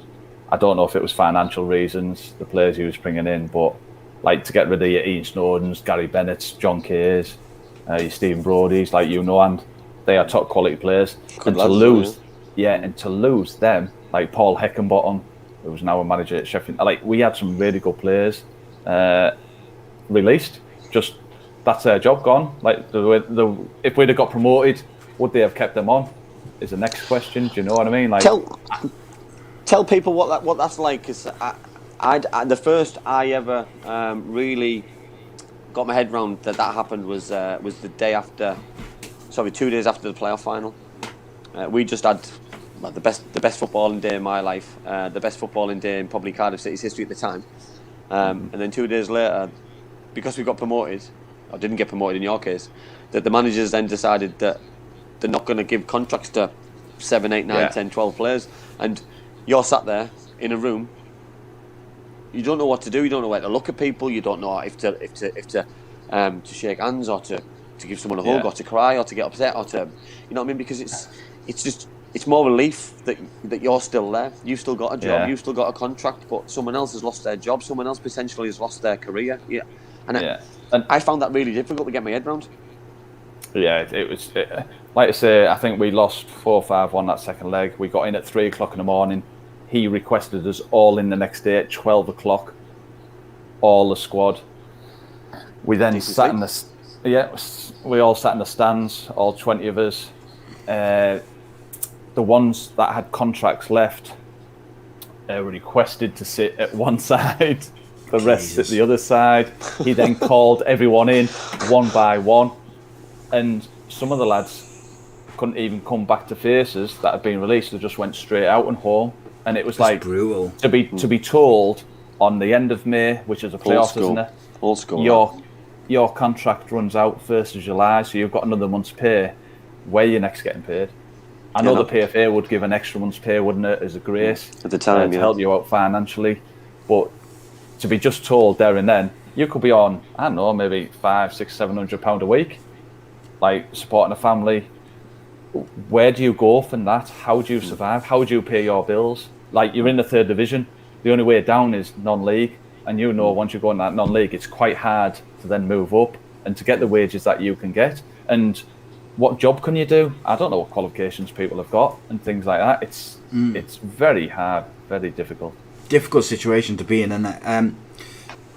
Going back to the questions to the live chat, I want to try and get to as many as I can. Donna says Neil and Andy have got different accents. Neil sounds Geordie and Andy from Yorkshire. Why is that?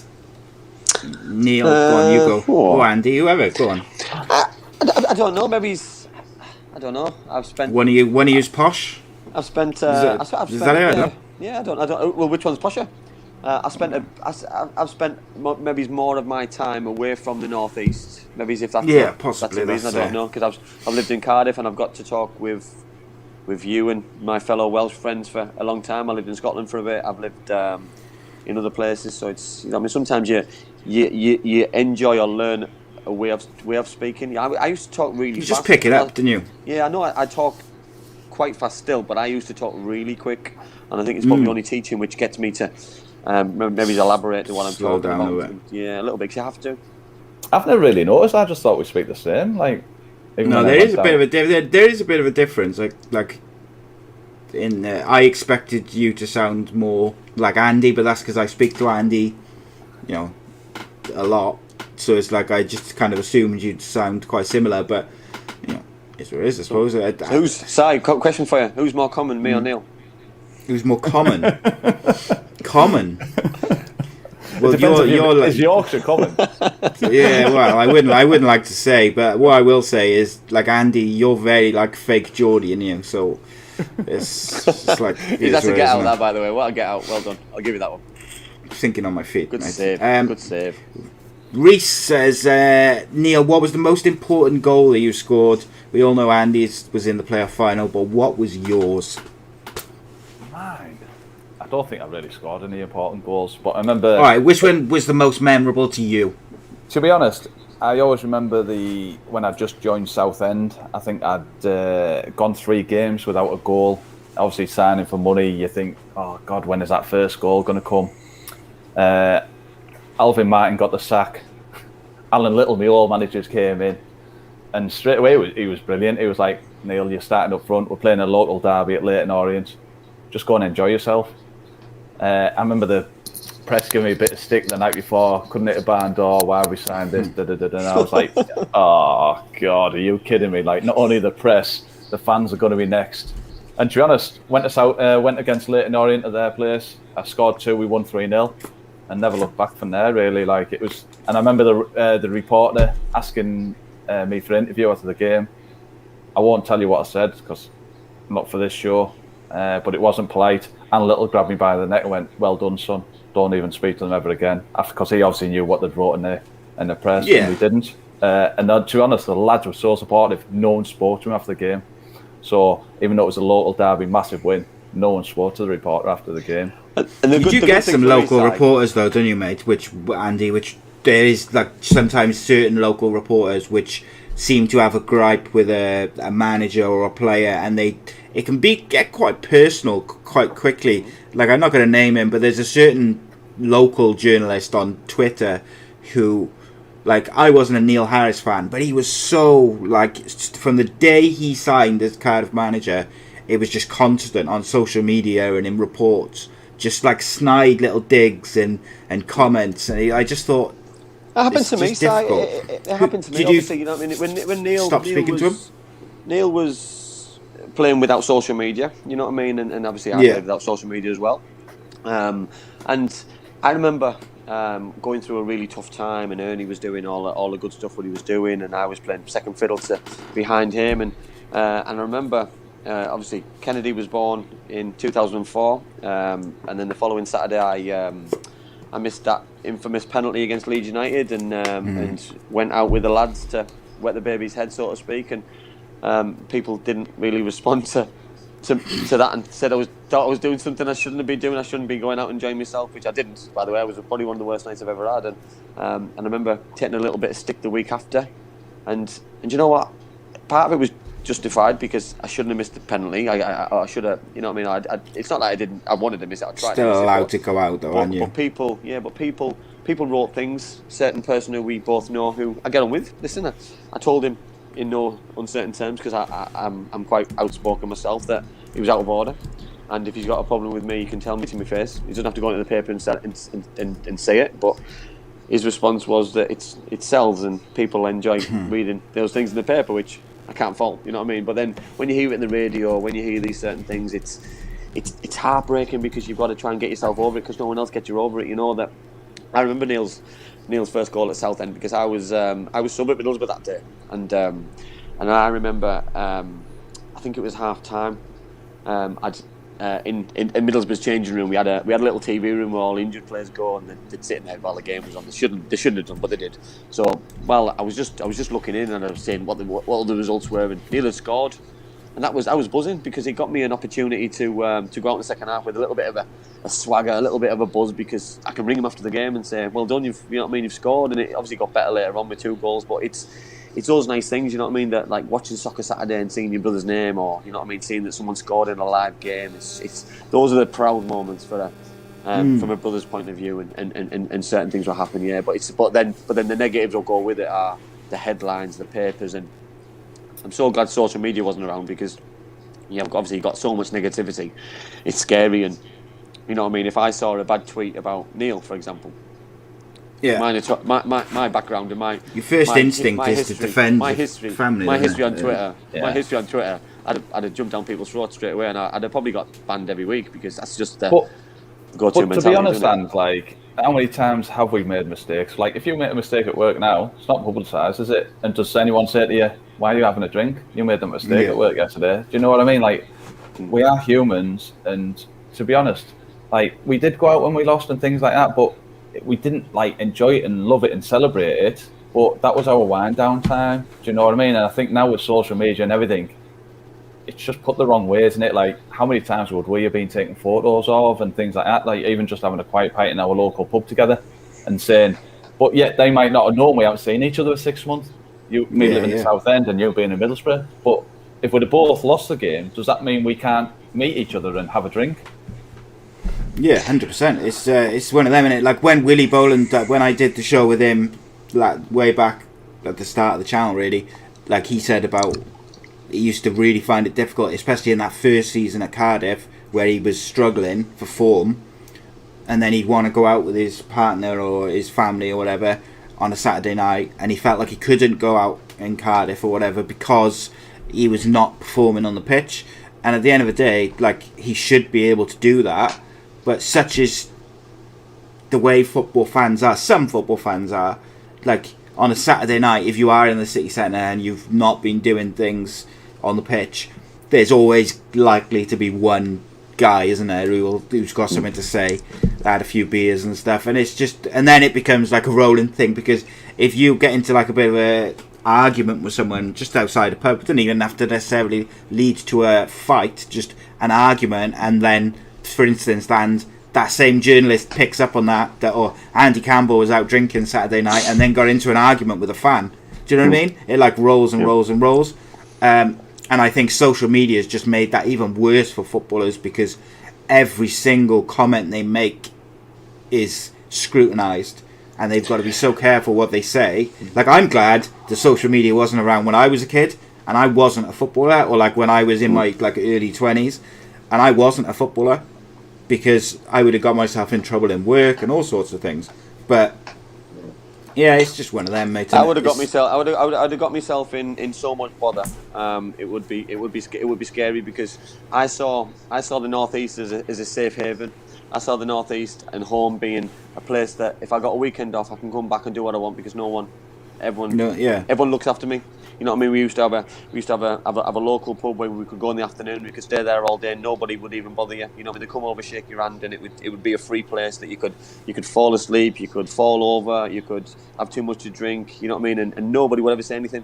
And when you go back tomorrow, it's all forgotten about, because everyone's allowed to be human and everyone's allowed to make mistakes. And that happened quite a few times. You know what I mean? It would happen probably once a month, twice a month. In the summer, it would happen probably every week, every day. Sometimes, you know what I mean, on long occasions, because there was a drinking culture.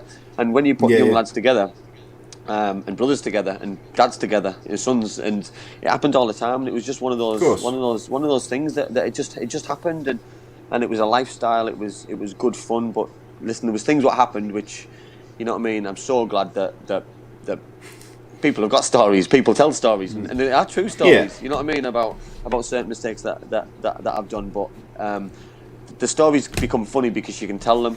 When people see a picture, people then make things up. Their own mind up, you know what I mean? Make their own mind up. You know what I mean? Because people put two and two together and make 5 and 6, and that's not fair. You know what I mean? Things happen, and we've all been kids. And everyone makes mistakes, mate. We've all been young. Everyone. There's not one person. Nope. Not one person in the chat or between us lot who've not made mistakes, and I think would I change those mistakes? No, because those mistakes put me in a position that I won't do them again. Every mistake I've ever made, probably the same for you guys. Like, you learn from it, don't you? And you'd like to think you don't make that same mistake again, but it is what it is. Riverside asked, Neil, would you have scored that goal at the Millennium Stadium, which Andy did?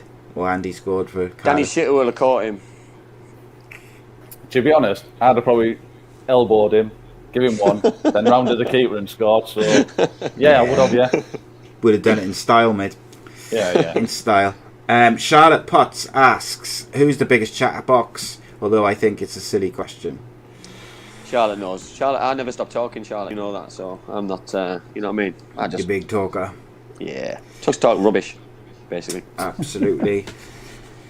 Absolutely, mate. That's non-stop. No, you know, it's just chatty in you. You just like chatty.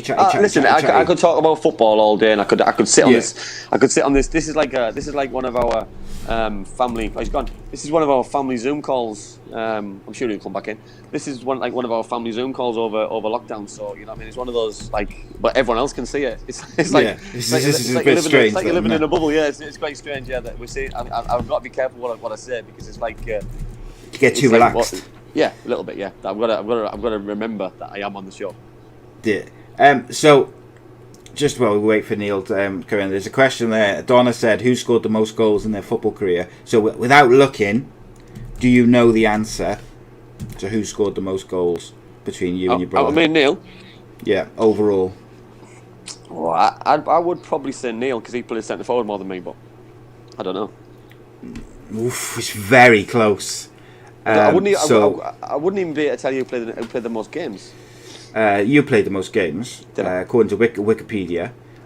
You played 269 total games, and you scored 52 goals. Good 52 though. And Neil played. It hasn't totaled them up, so I can't. You'll have to bear with me a second with Neil's figures. Let me just bring him back in. So that's that. Neil, I'll ask you the same question, Neil. Donna asked who has scored the most goals in their football career, you or Andy? Andy says he thinks it's you, but I can ask you who you think it is while I quickly total them up. I think. Do you know how many games you played as well, by the way, off the top of your head? I wouldn't. Yeah. No, I wouldn't have a clue. Yeah, I wouldn't have an idea either. I wouldn't have a clue. 66, I know who had 67. more cards. Yes, so do I. Neil Campbell scored 66 goals in his career, according to Wikipedia, and Andy Campbell scored 52. Andy Campbell made 269 appearances at club level and 4 for the England under-21s. Does that include the England one as well then? Yeah, so you made 4. It just says 4 separately, so no, 269 league appearances. For some reason, Neil's figures aren't totaled up, so I got to have to quickly total up his appearances. But go on, you carry on talking. Means they're not true. No, it means they're not true. But no, I know Neil obviously playing. People saying, and it was a good friend of ours, you know what I mean. Richie Storr always said to me, he said, play as long as you can. You know what I mean? So how important is, because you've never really stopped playing, have you? You know what I mean? You played over 35s. You know what I mean? You're now what, 40? How old are you now? 43. You haven't stopped playing. You play 2 games a week, sometimes on a Friday and on a Saturday. How important is it for your welfare now to still carry on playing? Because not everybody who plays from football has that opportunity to carry on their progression in football. No, I think you're right. Like well-being, like how much do we enjoy catching up on a Saturday, even having a couple of pints with your mates, friends, winning games, that mentality. But just keeping fit and being the best that you can. Like I say, we're playing over 40s now. We're fighting top of the league. Like it's just that winning mentality, isn't it? Oof. And the togetherness. Like there's nothing better than looking forward. It helps me get through work, to be honest. The Monday to the Friday, and you enjoy your Saturday. Yeah, you enjoy the Saturday mornings. Have a bit of a laugh on the afternoon, win or lose, draw. Just the mentality of that. I think for well-being, it's massive, and I think a lot of maybe the lads probably won't be as honest with what we were. Like we've struggled not playing. Like we really have. Like I'm going out walking every day. It's that what I've said. That statement I said about being somewhat different on the pitch and off the pitch. And when you go to work and you've got to be this disciplined, this person who's got to do things this way. You know what I mean? That's why I love football, because I can do things my own way. I can be arrogant. I can be cheeky. I can be a little bit mischievous, a little bit naughty. I can get away with a little bit, and then I can push my boundaries. And I like that. You know what I mean? And I can push myself into the ground. I can push myself and push my boundaries. You know what I mean? And that's what I miss about football. I miss that competitiveness. You know what I mean? I miss the banter. You know what I mean? And I'm not sure if football will be the same. So I'm not sure if you'll go back in changing rooms and things and what's going to happen in the next month, 2 weeks, whatever's going to happen. But you know what I mean? That's something that I want back. You know what I mean? Because I think it's so important for everyone's health, everyone's well-being, everyone's just. And I think it is. It's just playing, mentality. Honestly, it's playing as long as you can, isn't it? I know we've got one mutual friend, Kev, who won't mind me saying. I think he's about 70 now, isn't he? He won't mind me saying. He's at Redcar. Like he loves it, doesn't he? He's one of the fittest lads you're playing. Like he just carries on, and that's what I would like to do. Play it as long as you can, to the best league we possibly can. I don't know. Have we ever thought about retiring? No. But there will be a time when our body won't able to cope with it. Have you thought about it? Because obviously I did, and I probably retired for a couple of years, and it was only obviously a good friend of mine, Steve Todd, a good friend of yours, Steve Todd, who got me back into playing just when I was 38. I'd retired a good couple of years. I fell out of love a little bit with football. I'd tried managing, got me fingers burnt, and stuff, and then I just fell back in love with football, and I was itching to get 40 so I could go play the over 40s, because I was struggling physically. Loved the game, but struggling about catching 16, 17-year-old kids who were just kicking the ball past me and running after it and enjoying it and laughing, and parents watching and thinking, I'm loving it, but I'm hating it at the same time. But I can't wait to get 40 to be able to be the youngest, the fittest, the quickest, and get back to really, really putting some markers down. I got the answer. So, Neil, Andy made 269 appearances, not including his England ones. Do you think you made more or less appearances than 269? I think I was less. Andy? Less. 239, according to Wikipedia. Yeah, no, so but he scored more goals. I was just about to say that, so my goal ratio was a lot better then. Yeah, all right. Yeah, I agree. And to be honest, that, 30 games, you got sent off 10 times. There's the 30 games. Yeah, no, that's what I'm saying. True, really, realistically, I probably would have played more games then. Yeah, so if you hadn't got sent off 10 times, it wouldn't have 3 game bans. 10 3-game bans. I remember getting a 5-game ban once. So maybe plus all your yellows as well. Yeah. So with those bans, you would have played more or less exactly the same amount of games. That's quite interesting little stat, isn't it? Alan Wigglesworth asks, who's the best over 40s team in the Northeast? No brainer. Our team.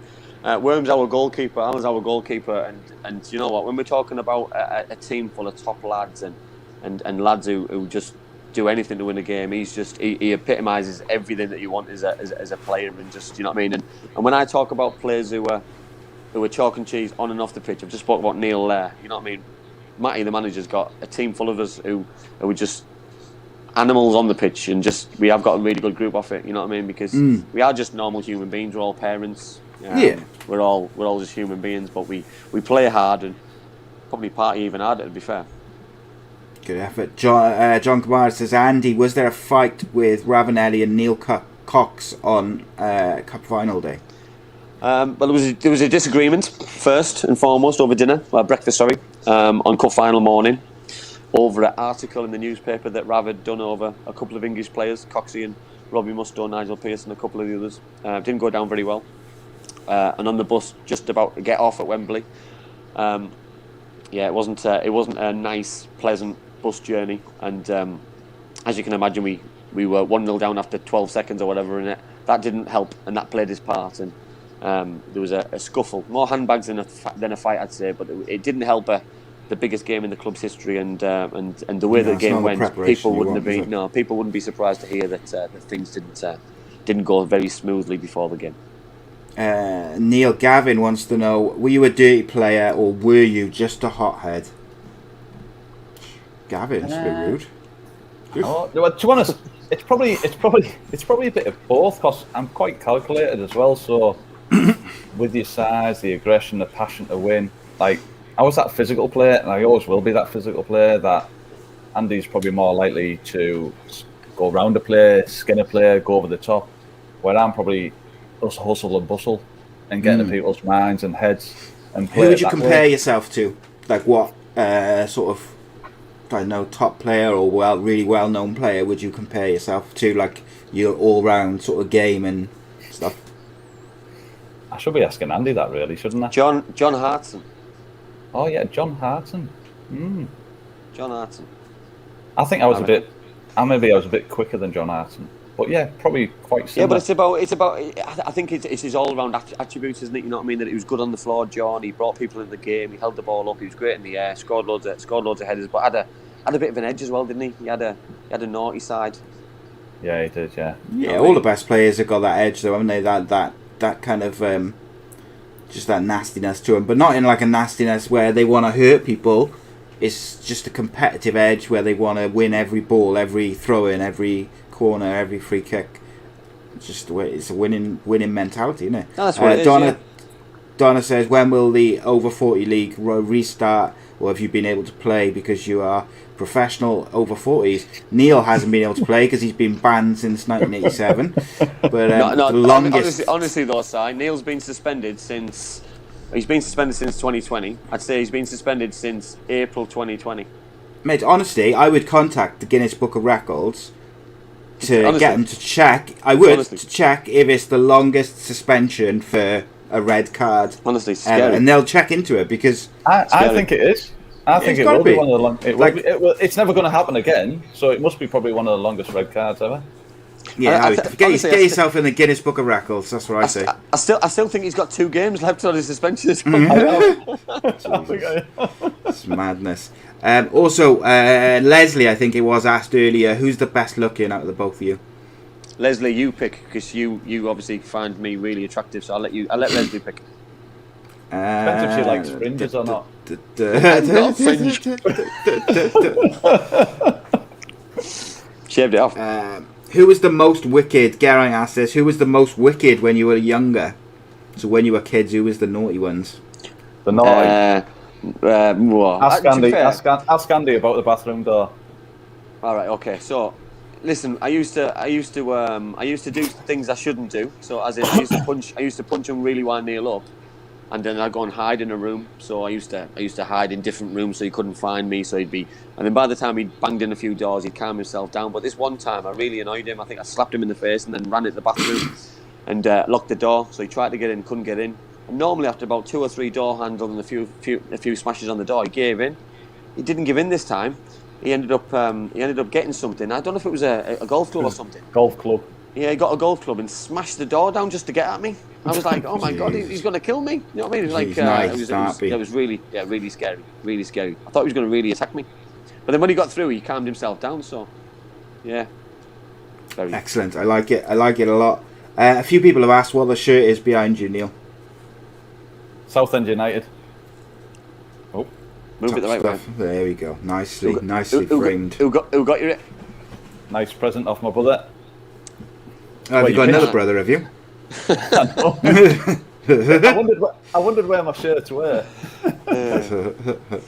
Now, long story short, we did it as a surprise. So, my dad had all Neil's shirts in his loft, so we did a sneaky one and got it. Yeah, there's a couple of photos on that one. It's the one with the two with the pictures at the bottom and stuff. So.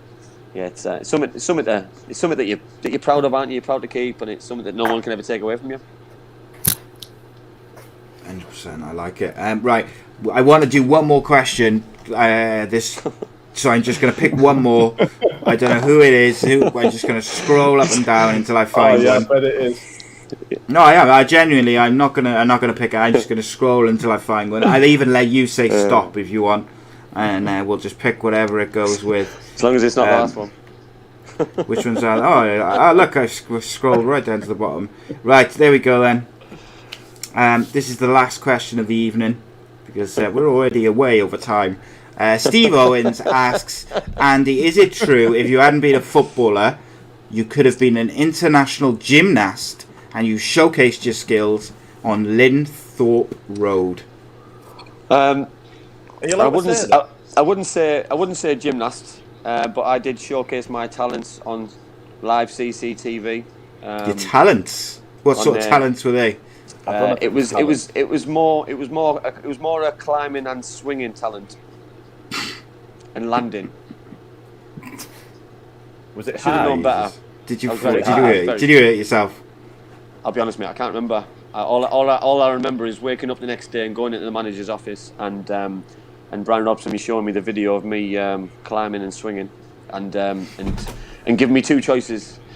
Yeah, I got choice A was to take the DVD and smash it up, or B, make it public and take the fine and things. So I sensibly took choice A and took the DVD with me, smashed it up as I walked out of his office, put it in the bin, and tried to forget about the whole thing. Thanks, Steve. Imagine how much that would be worth now.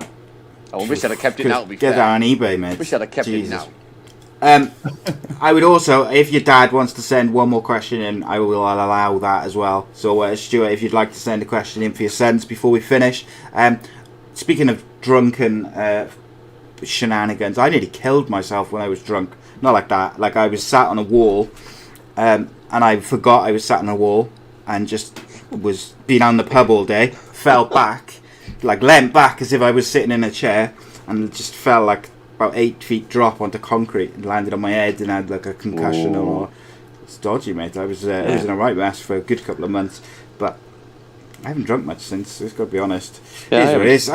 I got a few drunken injuries, to be honest. Like when I look back, I broke my ankle. I was drunk. I think I broke my wrist when I was drunk. Like they all seem to happen when I was drinking. I did used to drink a lot, but like. So remind me never to have a night out with you. Oh, mate, it guaranteed that Sounds one like of us will just be ended. Listen, I am coming up to Middlesbrough before the end of this year, though. So Yeah. Oh yeah. Yep. I will show you. Do you ever? Show you the ropes. I don't drink anymore, though. See, well, I say that do I. I do now and again. I do have a beer when I do the show with Kev, so I suppose I technically. Neither do drink. I. Do you ever, Neil? Do you ever get mistaken for Andy? Jonas, a few people come up to me and go, I didn't realise how good looking you were compared to your brother. That's the only things that usually happens. That means yes. Talking about me. Jonas, a lot of people do, but I don't think we look alike, really. He's got his fringe, I've got my bald head. There's obviously Andy's got long hair, like, so there's that. But like apart from that, it's like I've got there is a long hair. red. There is a. You can see the. Tan. I've got a tan. Yeah, you can see it, but like it is. Got lines on my forehead.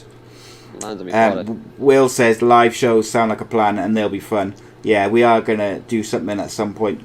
Live. Loads of ideas, Will. Loads of ideas. Like Loads of those ideas. live shows are probably more likely to be down my way, I think. Okay, final question of the evening. Leslie wants to know, when I come to Middlesbrough, am I going to come and see him? Of course, I'll come and see everyone. K Childs asked earlier.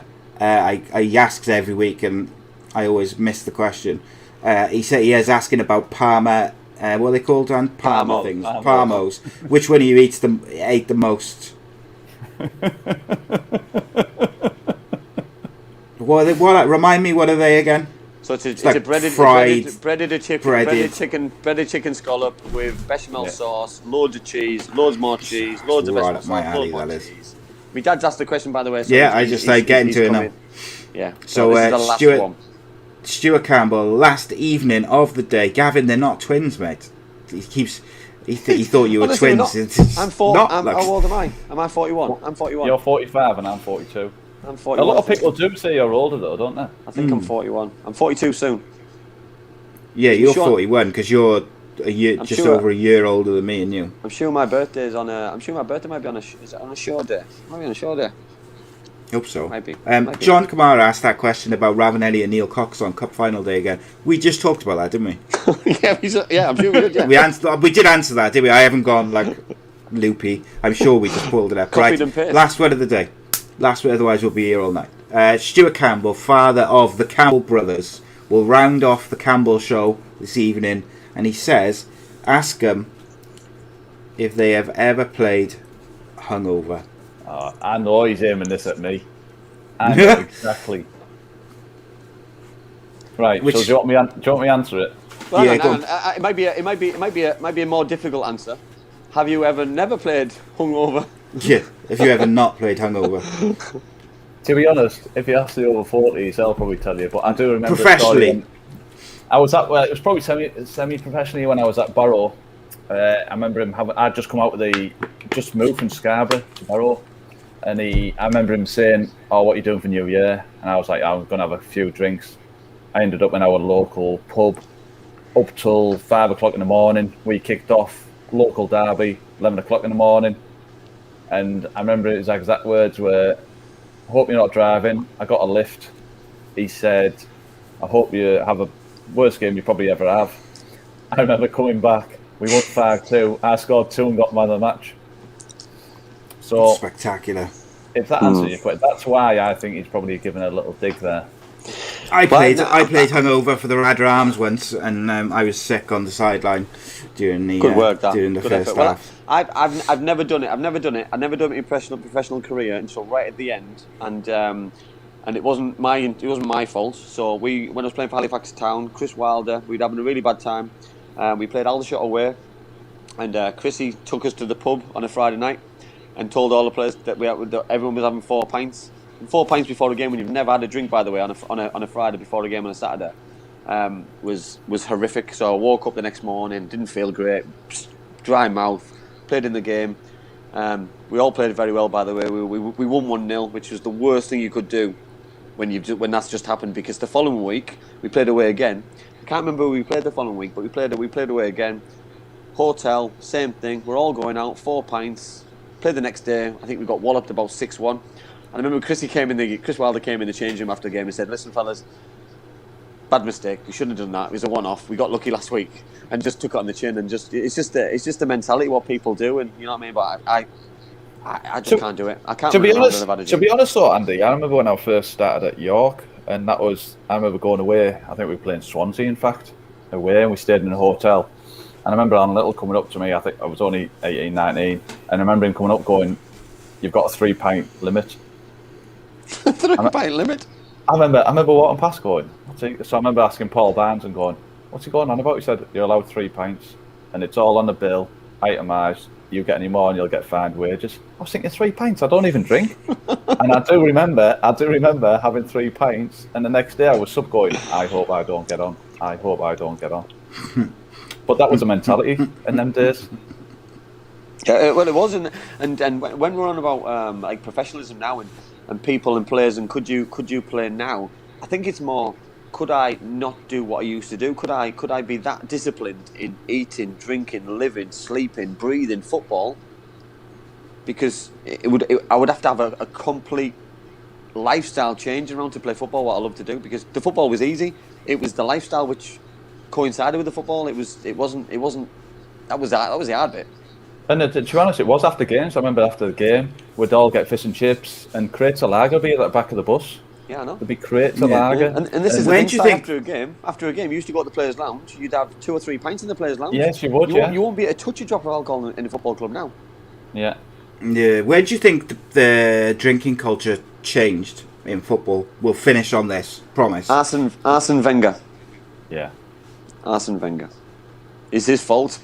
He ruined football. Blame him. Arsene Wenger ruined football.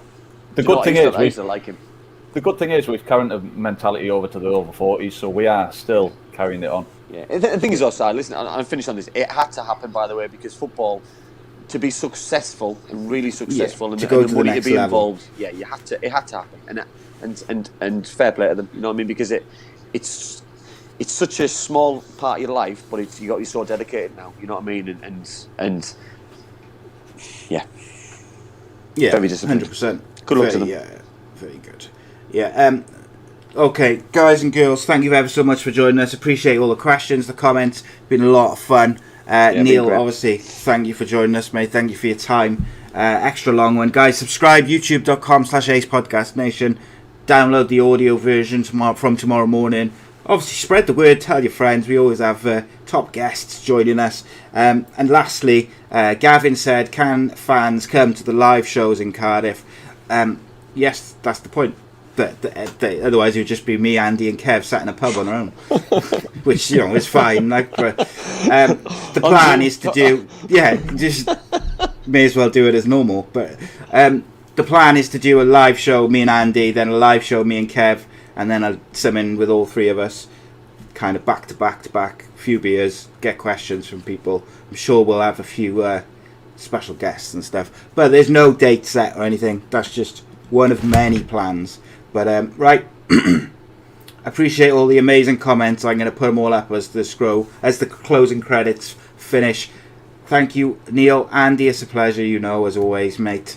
This has been great. And like I said, the show's growing, getting bigger and bigger. We've got some amazing guests. Got another one confirmed for next week, which is amazing. The Friday Championship show, which is really taken off, by the way, continuing to grow. It's massive, absolutely massive, and it's going to get bigger, by the way, because we're at the stage of the season where it's starting to hot up and some good things are happening. So yeah, long may it continue and keep supporting, because without you guys, this just doesn't work and doesn't happen. Spot on, mate. Yeah, the Championship show, from like the audio downloads, is the most downloaded show which we do on the whole channel.